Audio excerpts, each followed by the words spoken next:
After the First World War, Hitler was no longer a soldier, but he continued working for the German military as an informant.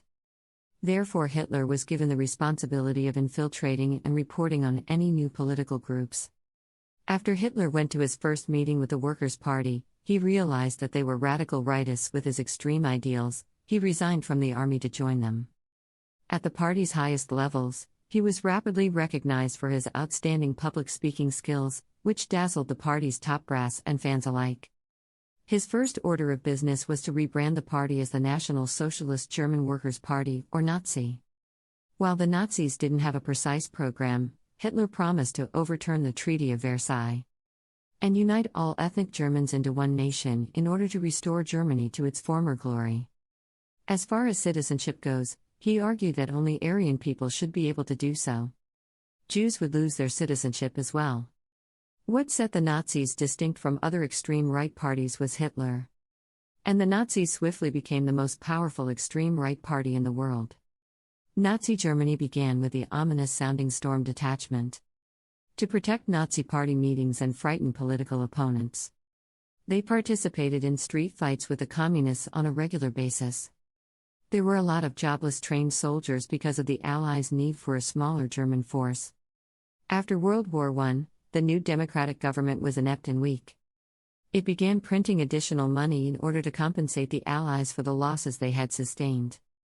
It was only approximately 1 German mark in 1919. By December 1923, it was about 4 trillion marks. Germany struggled to pay its friends in the midst of such a financial crisis, as one might expect. This enraged the French. To compensate for their actions, they seized control of the Ruhr, a region rich of manufacturers, and drained the region's economic output. More than 100 Germans were killed during the occupation as a result of their treatment of civilians. When Hitler and the Nazis heard the news, they decided it was a perfect opportunity to start a revolution in Germany. Inspired by something a particular daring Italian guy had done a year earlier.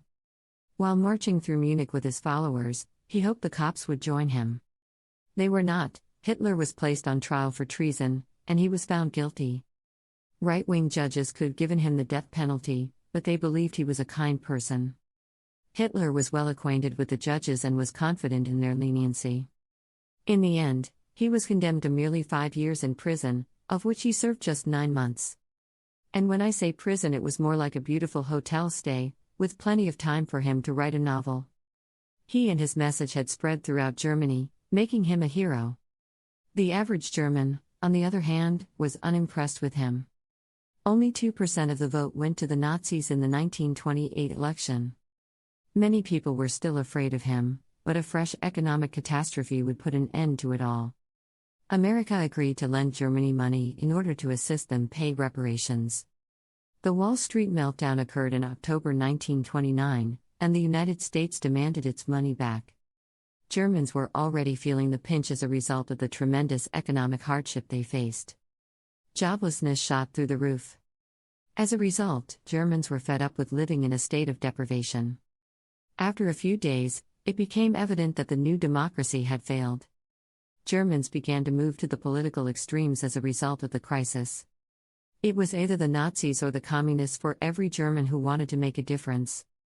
After years of failed democracy, the prospect of a lone strong dictator was a breath of new air many Germans. Some people didn't like his racism, yet they still voted for him, others swayed by his outlandish ideologies. Many voters had little background in politics and were swayed by the media's sensationalism. Adolf Hitler became convinced that he was a divinely appointed rescuer for Germany. He became a crazy. President Hindenburg refused to name him chancellor because of his position as head of the largest party. Hindenburg, on the other hand, was apprehensive given Hitler's well-documented racism. Prominent business leaders begged Hindenburg to give Hitler his chancellorship, fearing rising support for communists. The Center Party leader von Papen told Hindenburg, "It's time to give Hitler the chancellorship." Hindenburg said, "On the condition that I get to be vice-chancellor. We'll be able to preserve our power, and we'll be able to use Hitler like a vengeful puppet master." In January 1933, Hitler was elected Chancellor of Germany, but he was not yet a tyrant. In February, arsonists attacked the German Bundestag, causing extensive damage. Hitler placed responsibility on communists and forced President Hindenburg to sign an emergency decree authorizing him to arrest all communists and other political opponents. Dachau, the first concentration camp, was established for the purpose of detaining communists and others. Hitler took advantage of the death of Hindenburg, who was getting on in years. He proposed a bill that would empower him to make all future laws and decisions on his own. In the face of Hitler's political opponents being imprisoned and the SA terrorizing others, his bill was enacted.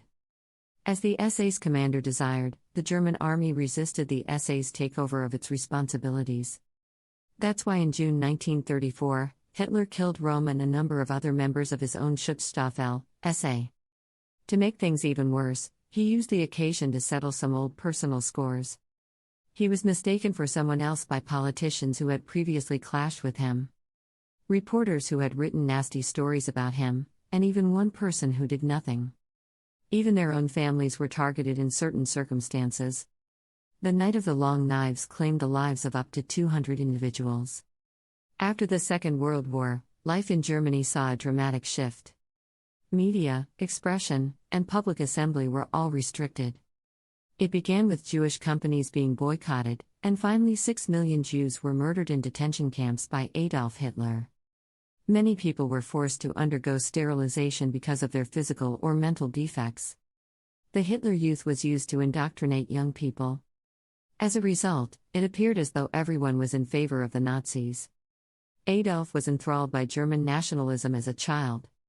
As a young guy living on the streets, he was surrounded by anti-Semitism and extreme ideology. He was consumed by resentment and a desire for vengeance following Germany's loss in World War I. When hundreds of thousands looked up to him as their savior and worshipped him like a god, he became a megalomaniac. His aggressive foreign actions would soon pull the globe into a second terrible global struggle, better known as the Second World War.